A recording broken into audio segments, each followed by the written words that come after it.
ಕನಕಪುರದಲ್ಲಿ parade ನಡೆಯುತ್ತಾ ಇಲ್ವಾ ಅನ್ನುವಂತಹ ಪ್ರಶ್ನೆ ಈಗ ಭಾರಿ ಚರ್ಚೆಗೆ ಕಾರಣ ಆಗ್ತಾ ಇದೆ. ನಾಳೆ ಈ ಪಥಸಂಚಲನದ ಭವಿಷ್ಯ ನಿರ್ಧಾರ ಆಗ್ಲಿಕ್ಕಿದೆ. ಬಹುತೇಕ ಪಥಸಂಚಲನಕ್ಕೆ ಅನುಮತಿ ಕೊಡ್ತಾರೋ ಇಲ್ವಾ ಅನ್ನೋದ್ರ ಬಗ್ಗೆ ಭಾರಿ ಚರ್ಚೆಗಳಾಗ್ತಾ ಇರುವಾಗ ಭೀಮ್ ಆರ್ಮಿ ಅವರು, ಕ್ರೈಸ್ತ ಸಮುದಾಯದವರು, ದಲಿತ ಸಂಘಟನೆಯವರು, ರೈತ ಸಂಘದವರು ಎಲ್ಲರೂ ಕೂಡ ಈಗಾಗಲೇ ಅವತ್ತೇ ನಾವು ಕೂಡ ಪಥಸಂಚಲನವನ್ನ ಮಾಡ್ತೀವಿ, ನೀವು ನಮಗೆ ಅನುಮತಿಯನ್ನ ಕೊಡಿ ಅಂತ ಕೇಳಿಕೊಂಡಿದ್ದಾರೆ. ಈಗ ಮುಖ್ಯವಾಗಿ ನಾಳೆ ಆರ್ಎಸ್ಎಸ್ ಪಥಸಂಚಲನದ ವಿಚಾರವಾಗಿ ನಾಳೆ ಭವಿಷ್ಯ ನಿರ್ಧಾರ ಆಗ್ಲಿಕ್ಕಿದೆ. ಅನುಮತಿ ಸಿಗುತ್ತಾ ಇಲ್ವಾ, ಸಿಗ್ಲಿಲ್ಲ ಅಂತಂದ್ರೆ ಮುಂದಿನ ನಡೆ ಏನು, ಈ ಎಲ್ಲಾ ವಿಚಾರಗಳ ಬಗ್ಗೆ ಚರ್ಚೆ ಆಗ್ಲಿಕ್ಕಿದೆ. ಖರ್ಗೆ ಕೋಟೆಯಲ್ಲಿ ಪಥಸಂಚಲನದ ಜಟಾಪಟಿ ಈಗ ಈ ಹಂತವನ್ನ ತಲುಪಿದೆ. ನಾಳೆ ಹೈಕೋರ್ಟ್ ಅಂಗಳದಲ್ಲಿ ಪರೇಡ್ನ ಭವಿಷ್ಯ ನಿರ್ಧಾರ ಆಗ್ಲಿಕ್ಕಿದೆ. ಕಲಬುರಗಿ ಹೈಕೋರ್ಟ್ ತೀರ್ಪಿನತ್ತ ರಾಜ್ಯದ ಚಿತ್ತ. ನಾಳೆ ಏನು ಆದೇಶ ನೀಡುತ್ತೆ ಅನ್ನುವಂತಹ ಕುತೂಹಲ ಈಗ ಜೋರಾಗ್ತಾ ಇದೆ. ಒಂದಲ್ಲ ಎರಡಲ್ಲ 6 ಸಂಘಟನೆಗಳಿಂದ ಅರ್ಜಿ ಸಲ್ಲಿಸಲಾಗಿದೆ. ಪಥಸಂಚಲನಕ್ಕೆ ಜಿದ್ದಿಗೆ ಬಿದ್ದ ಸಂಘಟನೆಗಳು ಪರೇಡ್ಗೆ ಅನುಮತಿ ನೀಡುವಂತೆ ಅರ್ಜಿಯನ್ನ ಸಲ್ಲಿಸಿದ್ದಾರೆ. 2ನೇ ತಾರೀಕಂದು ಚಿತ್ತಾಪೂರಿನಲ್ಲಿ ಪ್ರೇಯರ್ ವಾಕ್, ಪ್ರಾರ್ಥನೆ ನಡಿಗೆ, ಈ ದೇಶಕ್ಕಾಗಿ, ಈ ರಾಜ್ಯಕ್ಕಾಗಿ, ಕಲಬುರಗಿ ಜಿಲ್ಲೆಯ ಜನತೆಗಾಗಿ, ವಿಶೇಷವಾಗಿ ಚಿತ್ತಾಪೂರಿನ ಎಲ್ಲಾ ಸಮುದಾಯದ ಜನಗೋಸ್ಕರ ಅವತ್ತಿನ ದಿವಸ ನಾವು ಪ್ರೇಯರ್ ವಾಕ್ ಮಾಡ್ತಾ ಇದ್ದೀವಿ. ರೈತ ಪಥ ಸಂಚಲನವನ್ನು ಮಾಡ್ತಾ ಇದ್ದೀವಿ. ಹಸಿರು ಧ್ವಜದ ಹೊತ್ತಿಗೆ ಹಸಿರು ಶಾಲು ಹಾಕಿಕೊಂಡು ರೈತರು ಬಾರ್ಕೋಲ ಏನು ಪ್ರತಿನಿಧಿಯನ್ನು ನಾವು ಉಪಯೋಗಿಸ್ತೀವಿ. ಬಾರ್ಕೋಲ್ ಮುಖಾಂತರ ಇಡೀ ನಮ್ಮ ರೈತ ಸಂಘಟನೆ 1983ರಿಂದ ಮಾನ್ಯ ನಂಜುಂಡಸ್ವಾಮಿ ಅವರ ನೇತೃತ್ವದಲ್ಲಿ ಸಂಘಟನೆ ಏನು ಉದ್ಘಾಟನೆ ಆಗಿದೆ, ಸ್ಥಾಪನೆ ಆಗಿದೆ.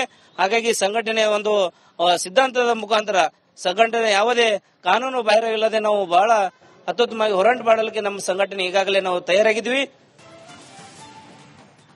ಈ ಬಗ್ಗೆ ಇನ್ನಷ್ಟು ಅಪ್ಡೇಟ್ಸ್ ಅನ್ನ ಕೊಡ್ತಾರೆ ಪ್ರತಿನಿಧಿ ಓಂ ಪ್ರಕಾಶ್. ಈಗ ನೇರ ಸಂಪರ್ಕದಲ್ಲಿ ಜಾಯ್ನ್ ಆಗಿದ್ದಾರೆ. ಓಂ ಪ್ರಕಾಶ್, ಏನಾಗಬಹುದು ಅನ್ನೋದ್ರ ಬಗ್ಗೆ ಚರ್ಚೆಗಳು ಸಿಕ್ಕಾಪಟ್ಟೆ ಇದೆ. ಪ್ಲಾನ್ ಎ, ಪ್ಲಾನ್ ಬಿ ಈ ರೀತಿ ರೆಡಿಯನ್ನ ಮಾಡ್ಕೊಂಡಿದ್ದಾರಾ ಸಂಘದವರು ಅನ್ನುವಂತ ಪ್ರಶ್ನೆಯೂ ಕೂಡ ಇದೆ. ಇನ್ ಕೇಸ್ ಅನುಮತಿ ಸಿಗ್ಲಿಲ್ಲ ಅಂತಂದ್ರೆ ಮುಂದೇನು ಅನ್ನುವಂಥದ್ದು ಏನೆಲ್ಲ ಅಪ್ಡೇಟ್ಸ್ ಕೊಡ್ತೀರಿ?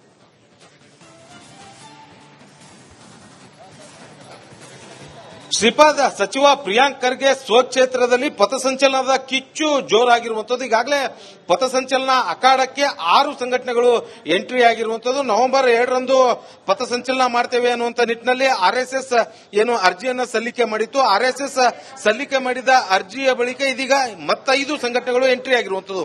ಒಂದ್ ಕಡೆ ಭೀಮ್ ಆರ್ಮಿ, ಮತ್ತೊಂದು ಕಡೆ ದಲಿತ ಪ್ಯಾಂಥರ್, ಮತ್ತೊಂದು ಕಡೆ ಗೊಂಡಕುರುಬ ಎಸ್ಟಿ ಹೋರಾಟ ಸಮಿತಿ, ಮತ್ತೊಂದು ಕಡೆ ರಾಜ್ಯ ರೈತ ಸಂಘ, ಹಸಿರು ಸೇನೆ, ಇನ್ನೊಂದು ಕಡೆ ಕ್ರಿಶ್ಚಿಯನ್ ಸಮುದಾಯ. ಈ 5 ಸಂಘಟನೆಗಳು ಕೂಡ ನವೆಂಬರ್ 2ರಂದೇ ಚಿತ್ತಾಪುರದಲ್ಲಿ ಪಥಸಂಚಲನವನ್ನ ಮಾಡ್ತೇವೆ ಅನ್ನುವಂತ ನಿಟ್ಟಿನಲ್ಲಿ ಕಲಬುರಗಿ ಜಿಲ್ಲಾಧಿಕಾರಿ ಕಚೇರಿಗೆ ಅರ್ಜಿಯನ್ನ ಸಲ್ಲಿಕೆ ಮಾಡಿರುವಂತದ್ದು. ಹಾಗಾಗಿ ಒಟ್ಟು ಚಿತ್ತಾಪುರ ಕದನ ಕಣದಲ್ಲಿ ಒಟ್ಟು 6 ಸಂಘಟನೆಗಳು ಉಳಿದಿರುವಂತದ್ದು. ಈ 6 ಸಂಘಟನೆಗಳು ಸಲ್ಲಿಕೆ ಮಾಡಿರುವಂತಹ ಅರ್ಜಿಯನ್ನ ಜಿಲ್ಲಾಡಳಿತ ಪರಿಶೀಲನೆಗಾಗಿ ಪೊಲೀಸ್ ಇಲಾಖೆಗೆ ಕಳಿಸಿರುವಂತದ್ದು. ಇದೀಗ ಪೊಲೀಸ್ ಇಲಾಖೆ ಈ 6 ಸಂಘಟನೆಗಳಿಗೆ ಅನುಮತಿ ನೀಡಬೇಕಾ ಬೇಡವಾ ಅನ್ನೋದ್ರ ಬಗ್ಗೆ ಸಂಪೂರ್ಣವಾಗಿ ಪರಿಶೀಲನೆಯನ್ನ ನಡೆಸಿ ಜಿಲ್ಲಾಡಳಿತಕ್ಕೆ ಒಂದು ವರದಿಯನ್ನ ಕೂಡ ಸಲ್ಲಿಸುತ್ತೆ. ಅದಾದ ಬಳಿಕ ನಾಳೆ ಕಲಬುರಗಿ ಹೈಕೋರ್ಟ್ನಲ್ಲಿ ಈ ಒಂದು ಪಥಸಂಚಲನಕ್ಕೆ ಸಂಬಂಧಪಟ್ಟಂತೆ, ವಿಚಾರಕ್ಕೆ ಸಂಬಂಧಪಟ್ಟಂತೆ ಕಲಬುರಗಿ ಹೈಕೋರ್ಟ್ನಲ್ಲಿ ಈ ಒಂದು ಅರ್ಜಿ ಕೂಡ ವಿಚಾರಣೆಗೆ ಬರುವಂತದ್ದು.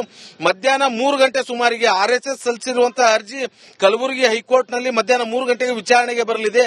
ಅಲ್ಲಿ ಜಿಲ್ಲಾಡಳಿತ ಮತ್ತು ಸರ್ಕಾರದ ಪರವಾಗಿ ಯಾವ ರೀತಿಯಾಗಿ ವಾದ ಮಂಡನೆ ಆಗುತ್ತೆ, ಜೊತೆಗೆ ಆರ್ಎಸ್ಎಸ್ ಪರವಾಗಿ ಯಾವ ರೀತಿಯಾಗಿ ವಾದ ಮಂಡನೆಯನ್ನ ಆಗುತ್ತೆ ಅನ್ನುವಂಥದ್ದು ಸಾಕಷ್ಟು ಕುತೂಹಲ ಇರುವಂತದ್ದು. ಇದೀಗ ಎಲ್ಲರ ಚಿತ್ತ ಕರ್ನಾಟಕದ ಚಿತ್ತ ಕಲಬುರಗಿ ಹೈಕೋರ್ಟ್ನತ್ತ ಅನ್ನುವಂತಾಗಿರುವಂತದ್ದು. ಯಾಕಂತಂದ್ರೆ ಮಧ್ಯಾಹ್ನ 3 ಗಂಟೆಗೆ ಈ ಒಂದು ಅರ್ಜಿ ವಿಚಾರಣೆಗೆ ಬರುವಂತ ಸಾಧ್ಯತೆ ಏನು ಇದೆ ಅನ್ನುವಂತ ಮಾತನ್ನ ಇದೀಗ ಅವರ ವಕೀಲರು ಕೂಡ ಹೇಳಿರುವಂತದ್ದು. ಸೊ ಹಾಗಾಗಿ ಕೋರ್ಟ್ನಲ್ಲಿ ಏನಾಗುತ್ತೆ ಅನ್ನುವಂಥದ್ದು ಕೂಡ ಬಹಳ ಕುತೂಹಲ ಆಗಿರುವಂತದ್ದು. ಒಂದ್ ಕಡೆ ನಾಳೆ ಹೈಕೋರ್ಟ್ ಏನಾದರೂ ಆರ್ಎಸ್ಎಸ್ಗೆ ಮತ್ತೊಂದು ದಿನಾಂಕವನ್ನ ಘೋಷಣೆ ಮಾಡಿದ್ರೆ ಅದನ್ನ ಕೂಡ ನ್ಯಾಯಾಲಯದ ತೀರ್ಮಾನದಂತೆ ಆರ್ಎಸ್ಎಸ್ ಒಪ್ಕೊಳ್ತೇವೆ ಅನ್ನುವಂತ ಒಂದಷ್ಟು ವಿಚಾರ ಕೂಡ ತಿಳಿದು ಬರ್ತಾ ಇರುವಂತದ್ದು. ಮತ್ತೊಂದು ಕಡೆ ಈ 5 ಸಂಘಟನೆಗಳಿಗೂ ಕೂಡ ಬೇರೆ ಬೇರೆ ದಿನಾಂಕವನ್ನ ನಿಗದಿಪಡಿಸಿ ಅವರಿಗೂ ಕೂಡ ಪಥಸಂಚಲನಕ್ಕೆ ಅನುವು ಮಾಡಿಕೊಡುವಂತ ಸಾಧ್ಯತೆಗಳು ಕೂಡ ಇರುವಂತದ್ದು. ಆದ್ರೆ ಅಂತಿಮವಾಗಿ ನ್ಯಾಯಾಧೀಶರ ವಿವೇಚನೆಗೆ ಬಿಟ್ಟಿರುವಂತಹ ವಿಚಾರ ಆಗಿರುವಂತದ್ದು. ಹಾಗಾಗಿ ನಾಳೆಯ ಏನು ಕೋರ್ಟ್ ಕಲಾಪ ಇದೆ ಇದು ಬಹಳ ಕುತೂಹಲ ಮೂಡಿಸಿರುವಂತದ್ದು. ಯಾಕಂತಂದ್ರೆ ಒಂದೇ ದಿನ, ಒಂದೇ ಸ್ಥಳ, ಒಂದೇ ರೂಟ್ ಮ್ಯಾಪ್ ಪುರದಲ್ಲಿ ಪರೇಡ್ ನಡೆಯುತ್ತಾ ಇಲ್ವಾ ಅನ್ನುವಂತಹ ಪ್ರಶ್ನೆ ಈಗ ಭಾರಿ ಚರ್ಚೆಗೆ ಕಾರಣ ಆಗ್ತಾ ಇದೆ. ನಾಳೆ ಈ ಪಥಸಂಚಲನದ ಭವಿಷ್ಯ ನಿರ್ಧಾರ ಆಗ್ಲಿಕ್ಕಿದೆ. ಬಹುತೇಕ ಪಥಸಂಚಲನಕ್ಕೆ ಅನುಮತಿ ಕೊಡ್ತಾರೋ ಇಲ್ವಾ ಅನ್ನೋದ್ರ ಬಗ್ಗೆ ಭಾರಿ ಚರ್ಚೆಗಳಾಗ್ತಾ ಇರುವಾಗ ಭೀಮ್ ಆರ್ಮಿ ಅವರು, ಕ್ರೈಸ್ತ ಸಮುದಾಯದವರು, ದಲಿತ ಸಂಘಟನೆಯವರು, ರೈತ ಸಂಘದವರು ಎಲ್ಲರೂ ಕೂಡ ಈಗಾಗಲೇ ಅವತ್ತೇ ನಾವು ಕೂಡ ಪಥಸಂಚಲನವನ್ನ ಮಾಡ್ತೀವಿ, ನೀವು ನಮಗೆ ಅನುಮತಿಯನ್ನ ಕೊಡಿ ಅಂತ ಕೇಳಿಕೊಂಡಿದ್ದಾರೆ. ಈಗ ಮುಖ್ಯವಾಗಿ ನಾಳೆ ಆರ್ಎಸ್ಎಸ್ ಪಥಸಂಚಲನದ ವಿಚಾರವಾಗಿ ನಾಳೆ ಭವಿಷ್ಯ ನಿರ್ಧಾರ ಆಗ್ಲಿಕ್ಕಿದೆ. ಅನುಮತಿ ಸಿಗುತ್ತಾ ಇಲ್ವಾ, ಸಿಗ್ಲಿಲ್ಲ ಅಂತಂದ್ರೆ ಮುಂದಿನ ನಡೆ ಏನು, ಈ ಎಲ್ಲಾ ವಿಚಾರಗಳ ಬಗ್ಗೆ ಚರ್ಚೆ ಆಗ್ಲಿಕ್ಕಿದೆ. ಖರ್ಗೆ ಕೋಟೆಯಲ್ಲಿ ಪಥಸಂಚಲನದ ಜಟಾಪಟಿ ಈಗ ಈ ಹಂತವನ್ನ ತಲುಪಿದೆ. ನಾಳೆ ಹೈಕೋರ್ಟ್ ಅಂಗಳದಲ್ಲಿ ಪರೇಡ್ನ ಭವಿಷ್ಯ ನಿರ್ಧಾರ ಆಗ್ಲಿಕ್ಕಿದೆ. ಕಲಬುರಗಿ ಹೈಕೋರ್ಟ್ ತೀರ್ಪಿನತ್ತ ರಾಜ್ಯದ ಚಿತ್ತ. ನಾಳೆ ಏನು ಆದೇಶ ನೀಡುತ್ತೆ ಅನ್ನುವಂತಹ ಕುತೂಹಲ ಈಗ ಜೋರಾಗ್ತಾ ಇದೆ. ಒಂದಲ್ಲ ಎರಡಲ್ಲ 6 ಸಂಘಟನೆಗಳಿಂದ ಅರ್ಜಿ ಸಲ್ಲಿಸಲಾಗಿದೆ. ಸೊ ಪಥಸಂಚಲನಕ್ಕೆ ಜಿದ್ದಿಗೆ ಬಿದ್ದ ಸಂಘಟನೆಗಳು ಪರೇಡ್ಗೆ ಅನುಮತಿ ನೀಡುವಂತೆ ಅರ್ಜಿಯನ್ನ ಸಲ್ಲಿಸಿದ್ದಾರೆ. 2ನೇ ತಾರೀಕಂದು ಚಿತ್ತಾಪೂರಿನಲ್ಲಿ ಪ್ರೇಯರ್ ವಾಕ್, ಪ್ರಾರ್ಥನೆ ನಡಿಗೆ ಈ ದೇಶಕ್ಕಾಗಿ, ಈ ರಾಜ್ಯಕ್ಕಾಗಿ, ಕಲಬುರಗಿ ಜಿಲ್ಲೆಯ ಜನತೆಗಾಗಿ, ವಿಶೇಷವಾಗಿ ಚಿತ್ತಾಪೂರಿನ ಎಲ್ಲಾ ಸಮುದಾಯದ ಜನಗೋಸ್ಕರ ಅವತ್ತಿನ ದಿವಸ ನಾವು ಪ್ರೇಯರ್ ವಾಕ್ ಮಾಡ್ತಾ ಇದ್ದೀವಿ. ರೈತ ಪಥ ಸಂಚಲನವನ್ನು ಮಾಡ್ತಾ ಇದ್ದೀವಿ. ಹಸಿರು ಧ್ವಜದ ಹೊತ್ತಿಗೆ ಹಸಿರು ಶಾಲು ಹಾಕಿಕೊಂಡು ರೈತರು ಬಾರ್ಕೋಲ ಏನೋ ಪ್ರತಿನಿಧಿಯನ್ನು ನಾವು ಉಪಯೋಗಿಸ್ತೀವಿ. ಬಾರ್ಕೋಲ್ ಮುಖಾಂತರ ಇಡೀ ನಮ್ಮ ರೈತ ಸಂಘಟನೆ 1983ರಿಂದ ಮಾನ್ಯ ನಂಜುಂಡಸ್ವಾಮಿ ಅವರ ನೇತೃತ್ವದಲ್ಲಿ ಸಂಘಟನೆ ಏನು ಉದ್ಘಾಟನೆ ಆಗಿದೆ, ಸ್ಥಾಪನೆ ಆಗಿದೆ. ಹಾಗಾಗಿ ಸಂಘಟನೆಯ ಒಂದು ಸಿದ್ಧಾಂತದ ಮುಖಾಂತರ ಸಂಘಟನೆ ಯಾವುದೇ ಕಾನೂನು ಬಾಹಿರವಿಲ್ಲದೆ ನಾವು ಬಹಳ ಅತ್ಯುತ್ತಮವಾಗಿ ಹೋರಾಟ ಮಾಡಲಿಕ್ಕೆ ನಮ್ಮ ಸಂಘಟನೆ ಈಗಾಗಲೇ ನಾವು ತಯಾರಾಗಿದ್ವಿ. ಈ ಬಗ್ಗೆ ಇನ್ನಷ್ಟು ಅಪ್ಡೇಟ್ಸ್ ಅನ್ನ ಕೊಡ್ತಾರೆ ಪ್ರತಿನಿಧಿ ಓಂ ಪ್ರಕಾಶ್. ಈಗ ನೇರ ಸಂಪರ್ಕದಲ್ಲಿ ಜಾಯ್ನ್ ಆಗಿದ್ದಾರೆ. ಓಂ ಪ್ರಕಾಶ್, ಏನಾಗಬಹುದು ಅನ್ನೋದ್ರ ಬಗ್ಗೆ ಚರ್ಚೆಗಳು ಸಿಕ್ಕಾಪಟ್ಟೆ ಇದೆ.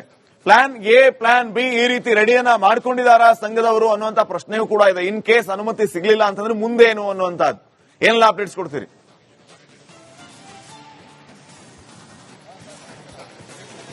ಶ್ರೀಪಾದ, ಸಚಿವ ಪ್ರಿಯಾಂಕ್ ಖರ್ಗೆ ಸ್ವಕ್ಷೇತ್ರದಲ್ಲಿ ಪಥಸಂಚಲನದ ಕಿಚ್ಚು ಜೋರಾಗಿರುವಂತದ್ದು. ಈಗಾಗಲೇ ಪಥಸಂಚಲನ ಅಖಾಡಕ್ಕೆ 6 ಸಂಘಟನೆಗಳು ಎಂಟ್ರಿ ಆಗಿರುವಂತದ್ದು. ನವೆಂಬರ್ 2ರಂದು ಪಥಸಂಚಲನ ಮಾಡ್ತೇವೆ ಅನ್ನುವಂತ ನಿಟ್ಟಿನಲ್ಲಿ ಆರ್ಎಸ್ಎಸ್ ಏನು ಅರ್ಜಿಯನ್ನ ಸಲ್ಲಿಕೆ ಮಾಡಿತ್ತು. ಆರ್ಎಸ್ಎಸ್ ಸಲ್ಲಿಕೆ ಮಾಡಿದ ಅರ್ಜಿಯ ಬಳಿಕ ಇದೀಗ ಮತ್ತೈದು ಸಂಘಟನೆಗಳು ಎಂಟ್ರಿ ಆಗಿರುವಂತದ್ದು.